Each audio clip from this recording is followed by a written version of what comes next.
কি খুলছো তুমি ওটা? এই দেখো না, আমি একটা জিনিস অর্ডার দিয়েছিলাম, সেটাই খুলছি। কিসে? ফ্লিপকার্টে? ফ্লিপকার্টে। চলো দেখি কি আছে। কি ড্রেস? তুমি তো আমাকে তো বলোনি আগে। দেখোই না। ট্যান।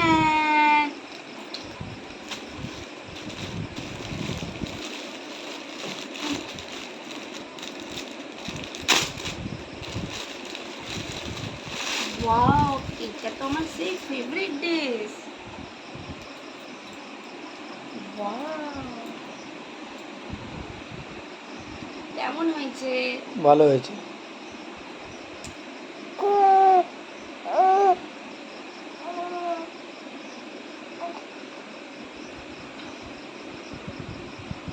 ভালো লাগবে তোমাকে? অবশ্যই। তো ঢাকা পড়ে যাবে। আবার সেই ইনসাল্টিং। চলো গিয়ে দেখি এবার পরে কেমন লাগে। কেমন লাগছে আমার কমেন্ট করে আমাকে জানাবে, ঠিক আছে?